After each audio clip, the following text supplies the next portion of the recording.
So Shahnawaz, if we have to describe this motorcycle in short, what would you like to say? Hi, this is Shahnawaz here. And I've been riding this motorcycle for roughly around 300 to 400 kilometers now. The objective was to go and ride it as much as possible and understand how this motorcycle is and for what kind of audience, for me at least. I think this motorcycle is a good mix of a tourer as well as a city bike which you want to commute on and then later on take on weekend rides. The best thing that I felt is that it is very nimble. The gearbox is has come, I think, generations ahead. You can find neutral quite fast, quite easily. The other thing is that the fit finish quality, like the levers, like the switch gears, as well as the instrument cluster, which now has this turn by turn navigation inbuilt with Google. So as soon as you sync your phone with this, it automatically gives you turn by turn navigation. So these are some of those modern things that every rider wants in his motorcycle, so that it makes his ride easy. He doesn't want to keep on riding and keep on looking and keep on not enjoying his ride. So I think that has been addressed pretty well by Royal Enfield over here.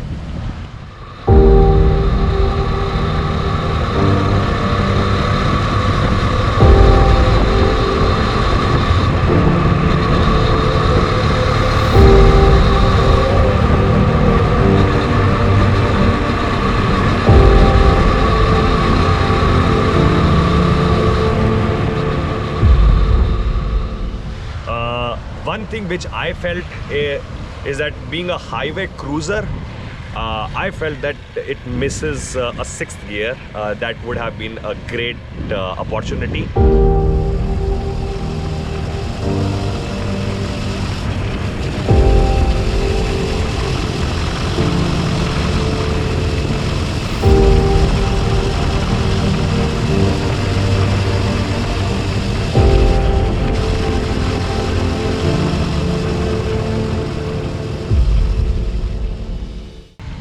But having said that, it's got good tires, good gearbox, good feel around everything.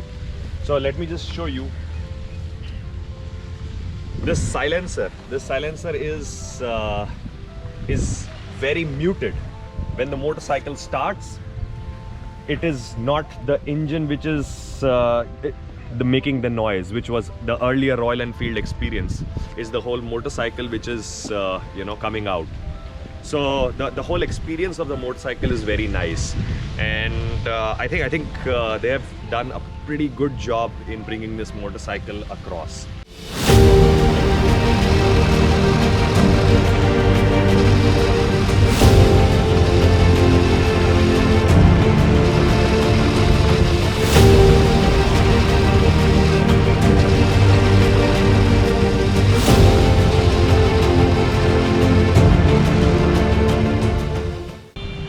Few things which I would like to highlight, like the seat. Let me show you. This seat is pretty firm as well as bucketed. So the best thing it drives out of its positioning is that the motorcycle is very stable.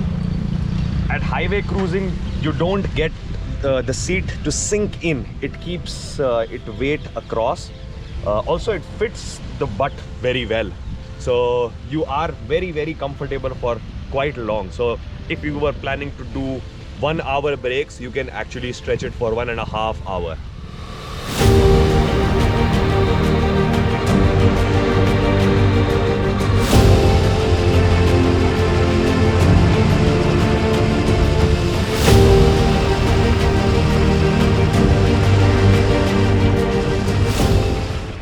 The second thing is the fuel tank. It's a 15-liter fuel tank and pretty nice and long. I like it long so that I can, you know, stretch my hands across. It gives me a much commanding position. This windshield, it buffets all the wind just over your helmet. It never, you know, just, you know, comes across around your helmet area. So these are few things that I really like about this motorcycle. Rest everything is, you know, functional.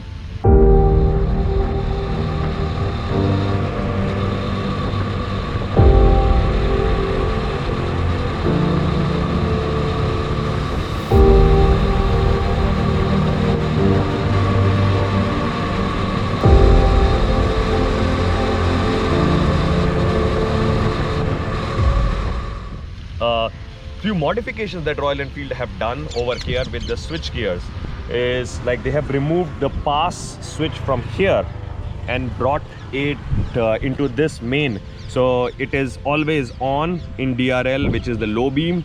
If you switch it on the left, it is the high beam, and when you want to use pass, you just switch it on the right. The indicators are constant. However, if you look at the start stop switch, this is here, and that's just press on the left, it turns on. It also now has a hazard light indicator over here, which is, I think, a boon on the highways.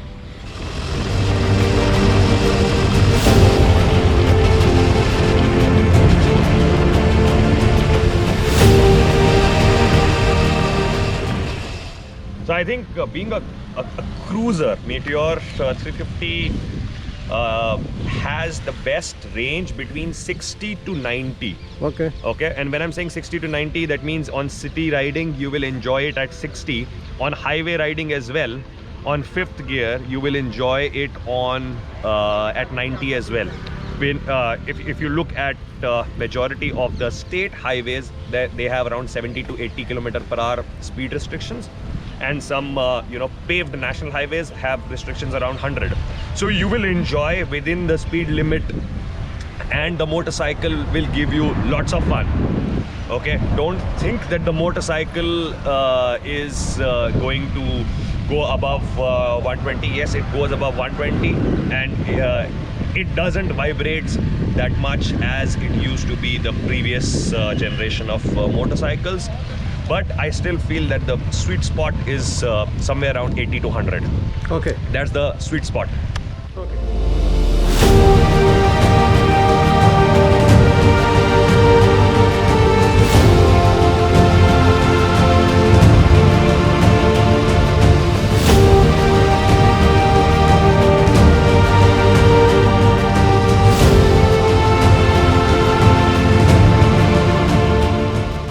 Gearbox is very smooth. Okay. Okay, so it shifts into each gear pretty nicely.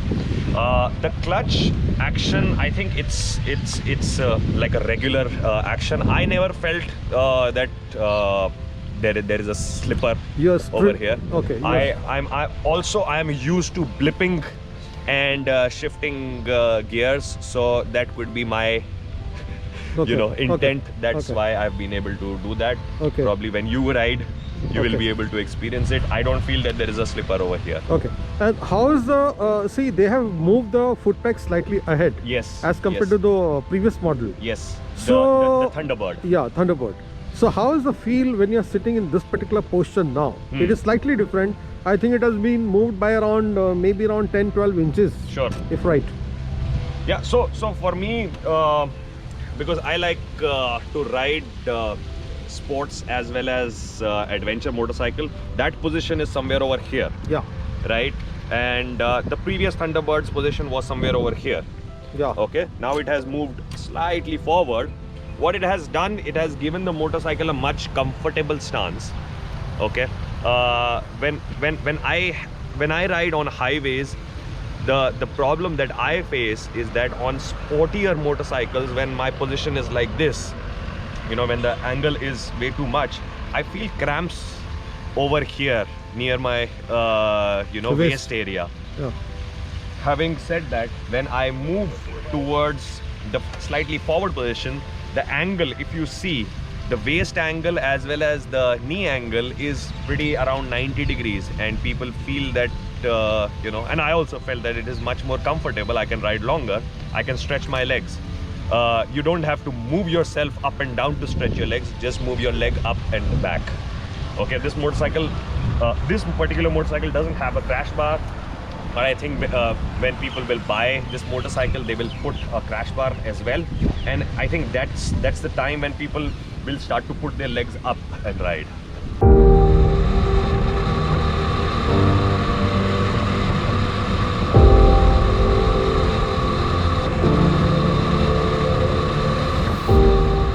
So I think the pillion would feel very comfortable sitting on this motorcycle, although the seat is not as wide as the previous generation motorcycle, or even like as you compare it with a Himalayan, which has slightly wider and slightly softer compound of seat.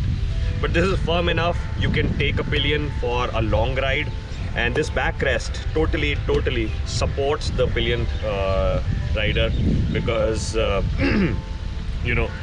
the new motorcycle, this motorcycle has a pretty responsive throttle. So as soon as you move ahead, it moves the body. So the pillion also can feel comfortable, and the grab rails are now very sleekly aligned over here. These are not the old model metal ones, but these are, I think the metal is inside, but it's more comfortable positioning to hold on over here. They have added this quite nice grips over here, which is like a standard quality of an Enfield, which you'll find, which I think brings the nostalgia as well as the modernness together. They've done a pretty good job. I know you have not test ridden Honda Highness. Yes, I have. But still, with respect to its reliability and the quality issues, do you still have to say something about Royal Enfield? So I don't think Royal Enfield now has reliability and quality issues, especially looking at this motorcycle, because I took it for almost at highway speeds for an hour as well. Okay, and at that point of time there was no vibrations. There was no knocking feeling that you get in the older generation of the Enfields, and I think they have come along. I can't comment on the service and support right now. However, what I feel is that the new generation of all the Royal Enfields, I think starting from the time when the Himalayan was launched, right, including the new Thunderbird and the previously the Interceptor and the GT 650s.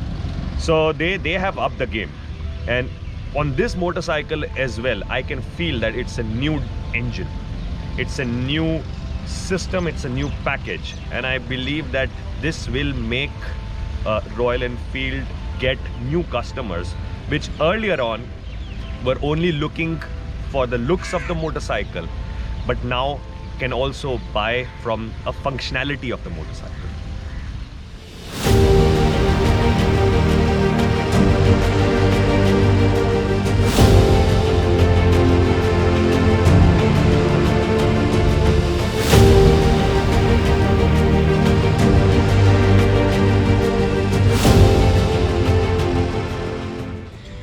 Overall, it's a very competent package. I think the motorcycle would have a lot of takers, and I think what Royal Enfield has done is brought the motorcycle to a new game, to a new set of audiences who want to go out and explore more, not just on the rough terrains, but also on the smooth highways with twisties, and they will enjoy this a lot.